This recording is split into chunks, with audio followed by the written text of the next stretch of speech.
Hello friends, welcome to my channel Radhe Krishna nursing academy. I hope you all were doing well. ये जो lectures जो मैं आपको करवा रही हूँ, यहाँ पर जो है वो आपको जो अपकमिंग एग्ज़ाम है आरआरबी का जो एग्ज़ाम है हमारा नर्सिंग सुपरिटेंडेंट के लिए, उसकी प्रेपरेशन हो रही है। ठीक है,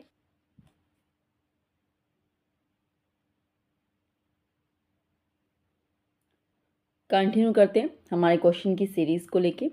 तो आज का क्वेश्चन देखिए, क्वेश्चन है हमारे पास, a hormone that stimulate the flow और रिलीज ऑफ पैनक्रियाटिक एंजाइम। ठीक है, तो ऐसे हार्मोन जो कहीं ना कहीं स्टिमुलेट करता है द फ्लो और जो रिलीज है पैनक्रियाटिक एंजाइम का। ठीक है, तो पैनक्रियाटिक एंजाइम का जो फ्लो है, ठीक है, उसको बॉडी में मेंटेन रखने, उसके अमाउंट को वो स्टिमुलेट करता है कौन सा हार्मोन? एंटीरोकाइनिन, पेनक्रियोजाइमिन, एंटीरोगेस्ट्रोन, अनकोलिसिस्टोकाइन। तो यहाँ पर जो राइट आंसर है दैट इज़ द कोलिसिस्टोकाइन। और जो कोलिसिस्टोकाइन जो हमारे पास है ये हार्मोन है। ठीक है, दिस इज़ अ हार्मोन, और ये जो हार्मोन है ये डाइजेशन में एक इम्पॉर्टेंट रोल प्ले करता है। ठीक है, तो डाइजेशन इससे होता है और ये हमारे पास एपेटाइट को सुप्रेस भी करता है। ठीक है, उसके लिए हम इसको यूज़ करते हैं। ठीक है, और इसे जो है वो हम पेनक्रियोजाइमिन भी कहते हैं। ठीक है, pancreozymin is also known as a cholecystokinin. ठीक है, तो ये भी हमारे पास है। और ये जो हमारे पास एंटीरोगेस्ट्रोन होता है, एंटीरोगेस्ट्रोन जो है वो इनहिबिट करता है। ठीक है, ये डिक्रीज करेगा, इनहिबिट करेगा गैस्ट्रिक सिक्रीशंस को। ठीक है, जो गैस्ट्रिक सिक्रीशन है उनको इनहिबिट करता है, जिससे जो स्टमक का जो एम्प्टिंग का जो प्रोसीजर है वो स्लो हो जाता है। Basically this antiprogesterone relaxes the digestive system. ठीक है, और जो हमारे पास एंटीरोकाइनिन होता है, ठीक है, ये जो हमारे पास एंजाइम है ये इंटेस्टिनल जूसेस में प्रेजेंट होता है और ये कन्वर्ट करता है ट्रिप्सिनोजन को ट्रिप्सिन में।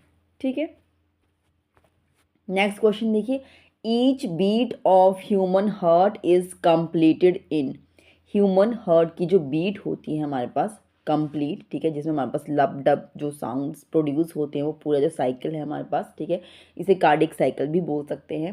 ठीक है, तो ये जो हमारे पास जो पूरा कार्डिक साइकिल है या जो हमारे पास जो ईच बीट जो है वो ह्यूमन हार्ट की, वो कितना टाइम में कंप्लीट होती है?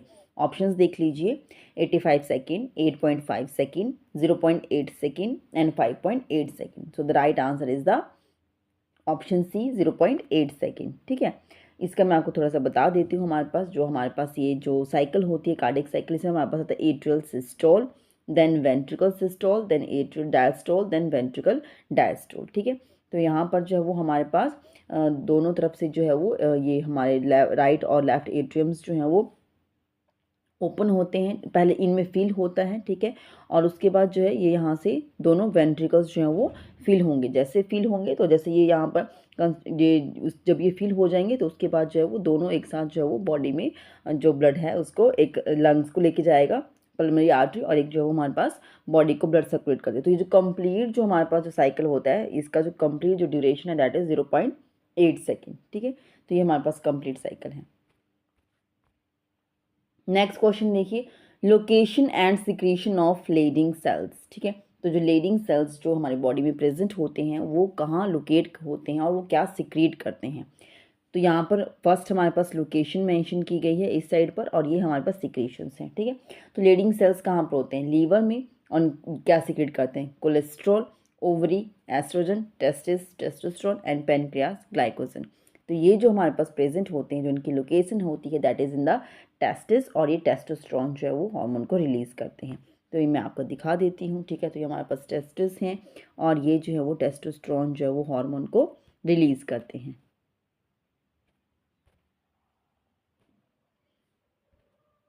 ठीक है, ये हमारे पास टेस्टिस हैं और टेस्टोस्टेरोन हार्मोन्स को रिलीज़ करेंगे। इसके डिफरेंट टाइप्स हैं और ये हमारे पास इनका जो इंटरनल जो स्ट्रक्चर वो यहाँ पर शो किया गया है लेडिंग सेल्स का। ठीक है, तो ये हमारे पास यहाँ पर देखिए आप इंटरनल लेडिंग सेल्स हैं और ये हमारे पास इंटरस्टिशियल टिश्यूज़ भी हैं, सेमिनिफेरस ट्यूब्यूल्स हैं। ठीक है, तो ये कंप्लीट इनका पूरा यहाँ पर स्ट्रक्चर दिया गया है। नेक्स्ट क्वेश्चन देखिए, hormone responsible for ovulation and development of corpus luteum. ऐसा कौन सा हार्मोन है जो ओव्यूलेशन में हेल्प करता है और कॉर्पस ल्यूटियम की डेवलपमेंट में हेल्प करता है, उसके लिए रिस्पॉन्सिबल है basically for the evolution and the corpus luteum, ठीक है। FSH follicle stimulating hormone, then luteinizing hormone, then antidiuretic hormone, और एक हमारे पास है ICSH, this is the interstitial cell stimulating hormone, ठीक है।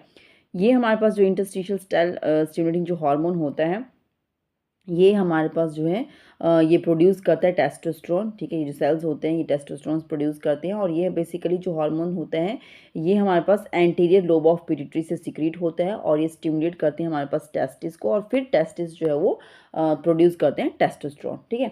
बट यहाँ पर जो हार्मोन रिस्पॉन्सिबल है for the evolution and the development of corpus luteum वो हमारे पास है ल्यूटिनाइजिंग हार्मोन, ठीक है। तो वो कैसे एक्ट करते हैं मैं आपको दिखा देती हूँ, ठीक है।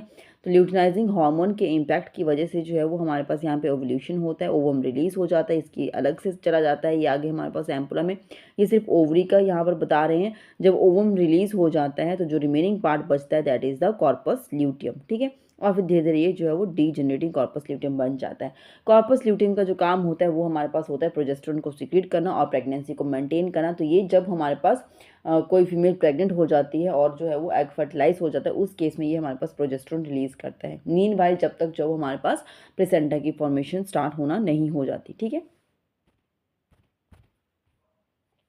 नेक्स्ट क्वेश्चन देखते हैं, पेयर्स पैचेस, ठीक है। Peyer's patches are present in, Peyer's patches ये एक पैचेस की फॉर्म में आपको देखने को मिलेंगे। कहाँ पर देखने को मिलते हैं? Stomach, jejunum, ileum and duodenum, ठीक है। तो ये जो आपको देखने को मिलेंगे वो हमें मिलते हैं इलियम में। Ileum is the part of small intestine, तो उसमें आपको देखने को मिलेंगे, ठीक है। और ये क्यों होता है मैं आपको थोड़ा सा इसके बारे में बता देती हूँ। पेयर्स पैचेस जो होते हैं ये ग्रुप ऑफ इम्यून सेल्स होते हैं जो हमारे पास स्मॉल इंटेस्टाइन में देखने को मिलेंगे आपको इलियम में। और ये जो पैचेस हैं जो स्मॉल जो पैचेस की फॉर्म में जो ये इस तरीके से जो है वो वहाँ पर लोकेट होते हैं इम्यून सेल्स, ठीक है। तो इनका मेन काम क्या है कि ये एंटीजन को आइडेंटिफाई करते हैं, आइडेंटिफाई करेंगे एंटीजन सो दैट उस पर्टिकुलर एंटीजन के लिए हमारी बॉडी में क्या कर सके, एंटीबॉडीज बना सके, ठीक है। मैं आपको दिखा देती हूँ किस तरीके के पैचेस होते हैं। ये आप यहाँ पर देख सकते हैं, ये जो पर्पल कलर के जो है यहाँ पर जो ये सर्कल्स जो आपको दिख रहे हैं ये हमारे पास जो है वो पेयर्स पैचेस हैं, ठीक है। इनका अलग पिक्चर भी मैं आपको एक और दिखा देती हूँ। यहाँ पर आप देखिए ये हमारे पास जो इतना यहाँ पर शो किया गया है ये सभी ये जितने भी हैं हमारे पास these all are the Peyer's patches. Basically आपको कब देखने को मिलेंगे? जब कोई इन्फेक्शन होता है, ठीक है। इन्फेक्शन के केसेस में ही जो है वो एंटीजन को आइडेंटिफाई करेंगे और फिर एंटीबॉडी बनाना स्टार्ट करते हैं, तो अब ज़्यादा देखने को मिलते हैं, ठीक है। नेक्स्ट क्वेश्चन देखते हैं, a low pitched continuous gurgling sound caused by the secretion in the large airway, ठीक है। अगर लो पिच्ड कॉन्टिन्यूस जो एक जैसे गागल करते हैं तो उस टाइप की कोई साउंड अगर आपको सुनाई देती है लार्ज एयरवे में, ठीक है, तो उसे हम क्या कहेंगे? वीजिज, रोंकाई, कफिंग एंड स्ट्राइडर, ठीक है। तो यहाँ पर जो लार्ज एयरवे है इसमें मैं आपको बता दूं कि लार्ज एयरवेज जो हमारे पास जो जैसे कि जैसे ट्रैकियो ब्रोंकियल जो पैसेज हमारे पास होता है, ठीक है, ट्रैकिया और फर्दर आगे जाके जो हमारे पास जो है वो ब्रोंकियास पूरा ब्रोंकियल ट्री ब्रोंकियल सब बनता है। तो वो जो लार्ज एयरवेज जो हमारे पास फर्दर आगे चल के जो डिवीज़न बन जाता है, ठीक है, तो उसका जो है ये हमारे पास वहाँ पर जो है वो सिक्रीशन होने की वजह से ये साउंड प्रोड्यूस होती है। बट उस साउंड को हम कहेंगे क्या? वेजीज, रोंकाई, कफिंग एंड स्ट्राइडर, ठीक है। तो उस साउंड को जो है वो हम क्या कहते हैं? रोंकाई, ठीक है। ये अब नॉर्मल ब्रीथ साउंड होती है और स्पेशली कब सुनाई देगी? जब हम ब्रीद आउट करते हैं, ठीक है। नेक्स्ट क्वेश्चन देखिए, during physical examination the client's breaths having a fruity for would help you to suspect, ठीक है। तो अगर किसी एक क्लाइंट का अगर हम उसका फिजिकल एग्जामिनेशन कर रहे हैं और उसकी जो है वो ब्रेथ का जो स्मेल है वो हमें फ्रूटी लग रहा है, फ्रूट्स के टाइप की उसकी स्मेल हमें उसकी ब्रेथ की लग रही है, तो हम क्या सस्पेक्ट करेंगे कि इंडिविजुअल को क्या प्रॉब्लम हो सकती है? Albuminuria, acidity, proteinuria and ketoacidosis. तो पेशेंट को क्या हो सकता है? Keto acidosis. कीटो एसिडोसिस जो होता है ये हमारे पास जो है वो डायबिटीज़ के केस में देखने को मिलता है। जब हमारी बॉडी में जो होता है वो इंसुलिन का अमाउंट कम हो जाता है तब हमारी बॉडी जो है वो कीटोन्स बॉडी की फॉर्मेशन करना स्टार्ट कर देती है, ठीक है। तो जब कीटोन की बॉडीज़ जो है वो हमारे एक फॉर्म का जो हमारी बॉडी में जो है वो एसिडिक एनवायरनमेंट क्रिएट कर देती है, ठीक है। तो इसे हम कहेंगे कीटो एसिडोसिस, ठीक है। नेक्स्ट क्वेश्चन देखते हैं, the role of the medical surgical nurse, ठीक है। तो यहाँ पर मेडिकल सर्जिकल नर्स की बात हो रही है, उसके रोल की बात हो रही है। That nurse uses critical thinking, clinical judgment and the nursing process as a key tool for nursing practice is, ठीक है। तो अगर जो रोल है मेडिकल सर्जिकल नर्स का, जिस रोल में जो है वो क्रिटिकल थिंकिंग कर रही है, क्लिनिकल जजमेंट कर रही है, नर्सिंग प्रोसेस यूज़ कर रही है पेशेंट की केयर के लिए, ठीक है, तो उस रोल को हम क्या कहेंगे?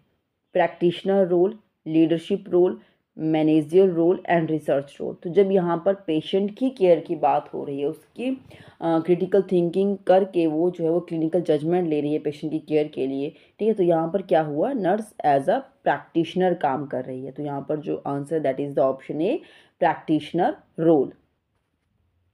नेक्स्ट क्वेश्चन देखते हैं।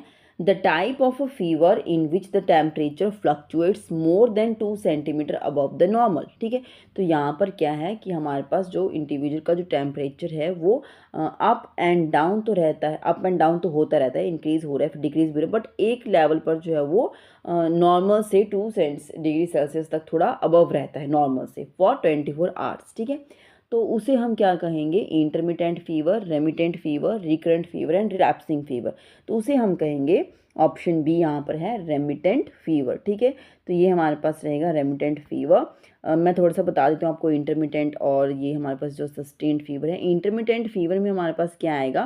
टेम्परेचर राइज भी होता है, फॉल बैक भी होता है टू द नॉर्मल, ठीक है, ड्यूरिंग डे टाइम बिल्कुल नॉर्मल पर आ जाएगा। रेमिटेंट की तरह नहीं है कि 2 डिग्री सेल्सियस तक जो है वो इंक्रीज रहता है, वैसा नहीं है। इंटरमिटेंट में वो नॉर्मल आ जाएगा during day. This type of fever can be cause by the bacteria and the parasitic infection, ठीक है। और कॉन्टिन्यूस का हमारे पास क्या है कि टेम्परेचर जो है वो सेम ही रहता है थ्रू आउट द डे, ठीक है, और वो निमोनिया, यूटीआई, डिफरेंट इन्फेक्शन की वजह से हो सकता है, ठीक है। और हमारे पास जो रिलैप्सिंग और रिकरेंट फीवर है, रिलैप्सिंग मीन्स कि जैसे मलेरिया लाइक इलनेस होती है, ठीक है, बार बार जो है वो आता रहता है फीवर, ठीक है, और रिकरेंट एपिसोड्स उसके होते हैं, चिल्स और मेलेज भी उसमें साथ में देखा जाता है, तो वो हमारे पास रहेगा, ठीक है। तो नेक्स्ट क्वेश्चन देखते हैं। What is recommended flow rate of oxygen via nasal cannula, ठीक है। तो हम डिफरेंट, हमारे पास जो है वो ऑक्सीजन एडमिनिस्ट्रेशन के लिए जो है वो हम डिफरेंट जो है वो मेथड्स यूज़ करते हैं, ठीक है। डिफरेंट मेथड्स के थ्रू डिफरेंट फ्लो रेट होता है, ठीक है, जो हमारे पास जो हम चीज़ें यूज़ करते हैं। तो यहाँ पर जो है वो फ्लो रेट यहाँ पर मेंशन किया गया, बट हमें बताना है कि नेज़ल कैनुला के थ्रू जो है वो क्या कितना फ्लो रेट जो ऑक्सीजन का जो है वो हम रिकमेंड कर सकते हैं, ठीक है। 1 to 4 लीटर पर मिनट, 1 to 6 लीटर पर मिनट, 4 to 6 लीटर पर मिनट एंड 6 to 8 लीटर पर मिनट। तो यहाँ पर जो राइट आंसर रहेगा that is the 1 to 6 litre पर मिनट, ठीक है। बट कुछ एक जगह पर इसको 4 तक भी कंसीडर करते हैं, बट आप इसको एटलीस्ट हमें ऑप्शन या ऑप्शन में ये दिया है तो हम इसको कंसीडर करेंगे। अगर ये नहीं होता तो हम 1 to 4 लीटर पर मिनट भी इसमें कंसीडर कर सकते थे, ठीक है। मैं आपको थोड़ा सा दिखा देती हूँ, इसका आप स्क्रीनशॉट भी ले सकते हैं। यहाँ पर जो है वो हमारे पास डिफरेंट ऑक्सीजन डिलीवरी सिस्टम यहाँ पर दिया गया है। जो डिवाइसेस हैं जैसे nasal cannula, face mask, face tent है, हमारे पास वेंचुरी मास्क हैं, non rebreather, high flow nasal cannula सभी हैं। इनके फ्लो रेट्स यहाँ पर दिया गया है, ठीक है, और यहाँ पर जो है वो कितना फ्लो रेट जो है वो हम सभी जो डिवाइसेस हैं उनके थ्रू दे सकते हैं वो यहाँ पर मैंशन किया गया है, ठीक है।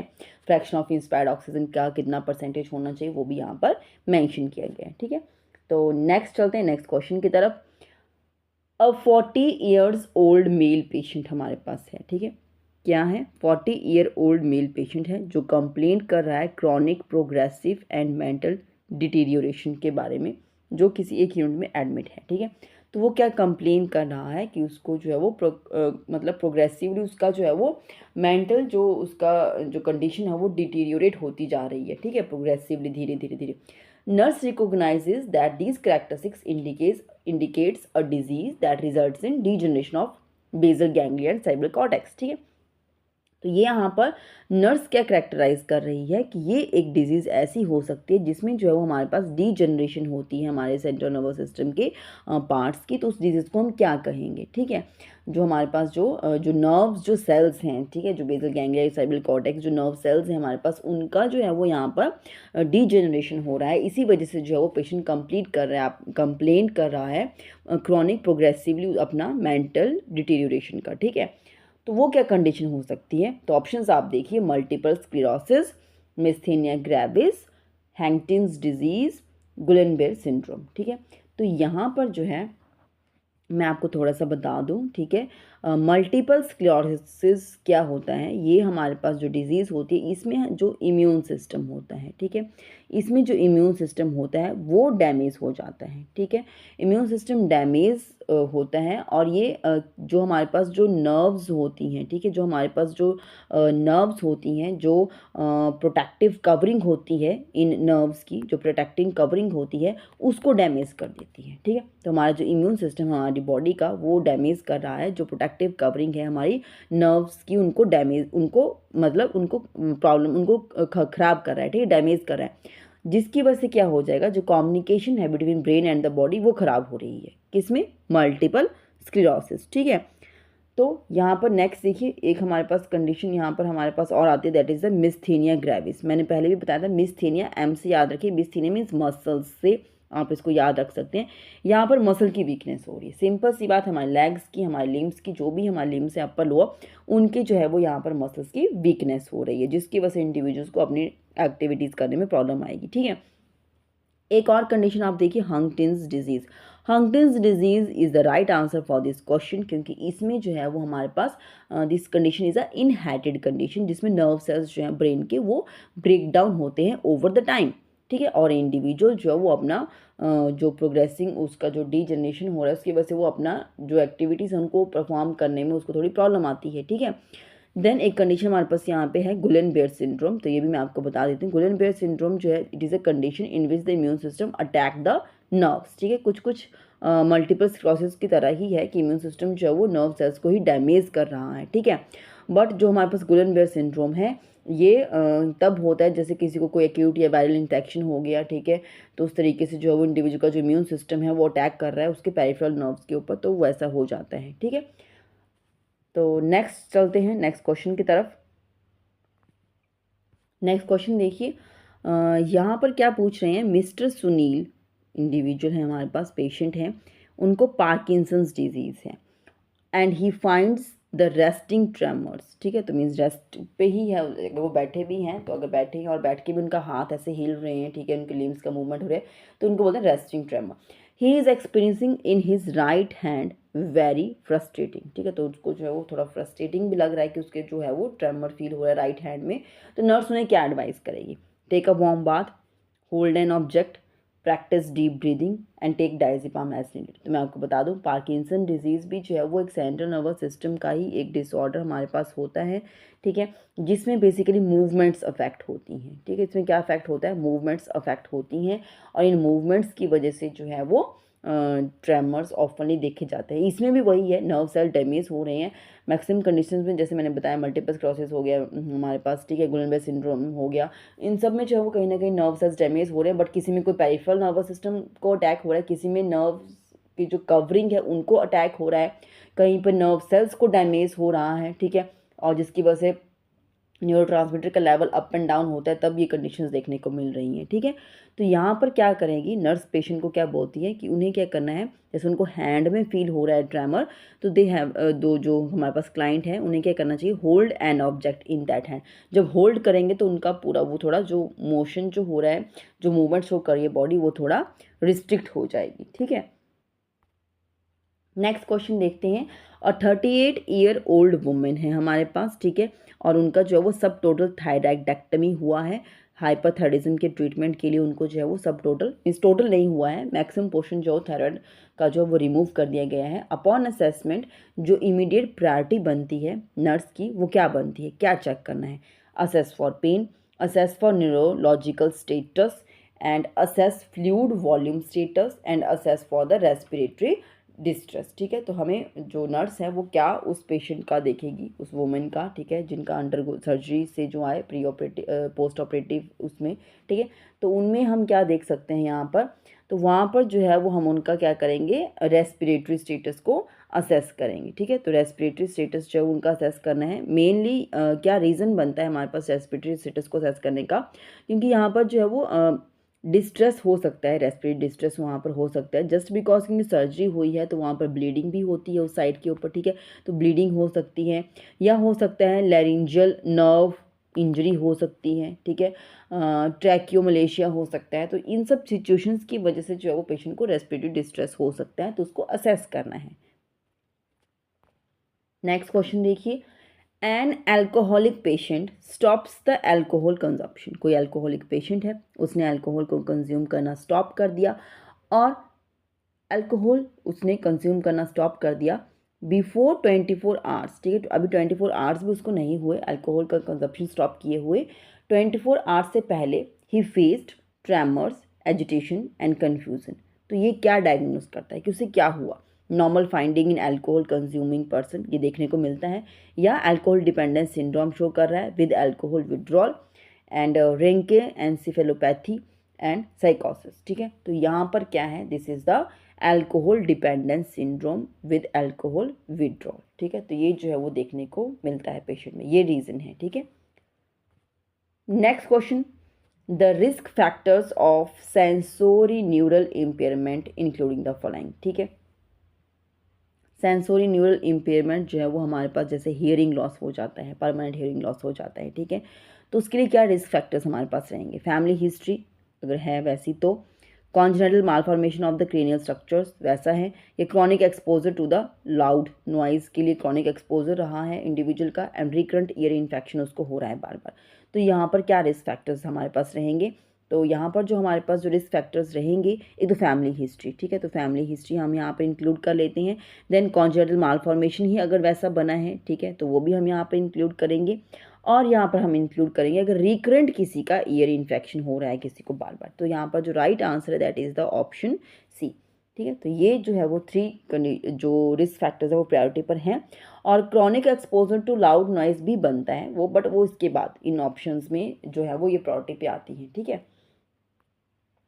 नेक्स्ट क्वेश्चन देखिए, the chief regulator of immune mechanism is, ठीक है। तो जो पूरा इम्यून सिस्टम और पूरा मैकेनिज्म को जो रेगुलेट कर रहे हैं वो सेल्स कौन से होते हैं? Plasma cells, helper T cells, और B lymphocytes and suppressor T cells. तो यहाँ पर जो होते हैं that is the helper T cells, और हेल्पर टी सेल्स जो हैं टाइप्स ऑफ WBC है हमारे पास, ठीक है। तो ये WBC के हमारे पास टाइप्स में आता है, और ये बेसिकली क्या करेंगे, सबसे ज़्यादा मेन इंपॉर्टेंट काम ये क्या करते हैं, डिटेक्ट करते हैं इन्फेक्शन को, ठीक है।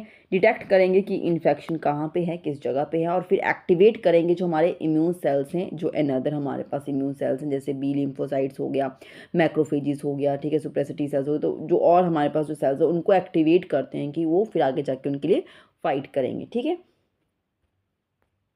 Next question, pasteurisation is the procedure use to purify, ठीक है। तो पास्चराइजेशन जो प्रोसीजर है वो हम किस प्रोडक्ट को जो है वो प्योरीफाई करने में यूज़ करते हैं? Water, vaccines, milk and meat. तो ये सिंपल ही क्वेश्चन है, ठीक है, बट समटाइम हम जल्दी में चीज़ें माइंड से निकल जाती हैं। तो यहाँ पर जो right answer that is the milk. तो मिल्क का जो है वो हम पास्चराइजेशन करते हैं। पास्चराइजेशन अगर कोई पूछता है तो this is the basically heat treatment process. क्या है ये? हीट ट्रीटमेंट प्रोसेस, ठीक है।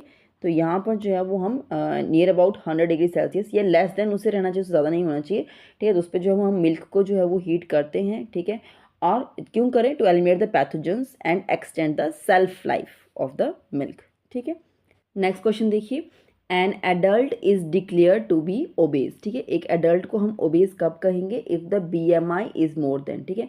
तो बॉडी मास इंडेक्स, तो बॉडी मास इंडेक्स, ठीक है। तो बॉडी मास इंडेक्स जो है वो हम अगर किसी का कैलकुलेट करते हैं और उसकी वैल्यू मोर देन उसकी वैल्यू क्या आती है जब हम उसे कहेंगे कि person is obeys? 35, 30, 20 and 25। So the right answer is the more than 30, ठीक है। तो मोर देन 30 अगर आता है तब हम उसे कहेंगे ओबेज। मैं आपको बता देती हूँ, यहाँ पर देखिए बॉडी मास इंडेक्स को हम कैलकुलेट करते हैं weight in kg divide by height in metre square, ठीक है। तो इसे हम कैलकुलेट करेंगे और डिफरेंट वैल्यूज़ जो वो यहाँ पर मेंशन की गई हैं और उनका जो बताया भी गया है कि हम उन्हें क्या कहेंगे, ठीक है। तो ओबेज के लिए हमारे पास था 30, ठीक है, मीन्स 30 से ज़्यादा उसमें रहेगा तो वो ओबेज आएगा, ठीक है।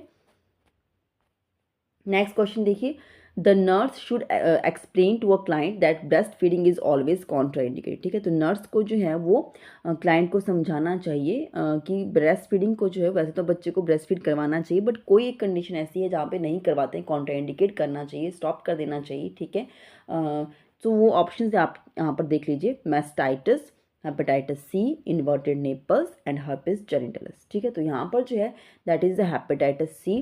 तो हेपेटाइटिस सी अगर किसी मदर को इससे सफ़र करती है तो वहाँ पर नहीं करवाएंगे, क्योंकि ये जो है वो बॉडी की जो सिक्रीशंस होती हैं, ठीक है, मिल्क है या बॉडी के अदर सिक्रीशंस है, उनके थ्रू जो है वो बेबी में जा सकता है, ट्रांसफ़र कर सकता है ये। ठीक है, तो उसमें हम नहीं करवाएंगे, रिमेनिंग कंडीशंस में करवा सकते हैं। नेक्स्ट क्वेश्चन देखते हैं। ASHA worker is posted in all given below places except. यहाँ पर जितने भी प्लेसेस ऑप्शंस में दिए गए हैं, यहाँ सब जगह जो है वो आशा वर्कर को पोस्टेड किया जाता है, एक्सेप्ट जहाँ पर नहीं किया जाता वो हमें बताना है। ठीक है, आशा वर्कर क्या है? Accredited social health activist. तो उन्हें कहाँ पर पोस्टेड नहीं किया जाता? कम्युनिटी सेंटर्स, सब centres, field visits and super speciality hospitals. तो इन्हें जो है वो सुपर स्पेशलिटी हॉस्पिटल्स में जो है वो पोस्टेड नहीं किया जाता, बाकी सब जगह पर ये अपनी सर्विसेज प्रोवाइड करती हैं। ठीक है, so this is all about my today's lecture. तो आई होप आपको क्वेश्चन समझ में आए होंगे। जितने भी क्वेश्चंस हैं इनके ये जो क्वेश्चंस हैं ये प्रीवियसली किसी न किसी एग्ज़ाम्स में जो है वो ऑलरेडी पूछे गए हैं। ठीक है, तो ये इंपॉर्टेंट क्वेश्चंस हैं, आप इनको सुने और जो भी प्रीवियस वीडियोज़ हैं उनको भी आप सुन सकते हैं। कोई डाउट है आपका तो आप मुझे कमेंट कर सकते हैं, और प्लीज़ वीडियोज़ को कंप्लीट सुने and like and share my videos and subscribe my channel Radhe Krishna nursing academy.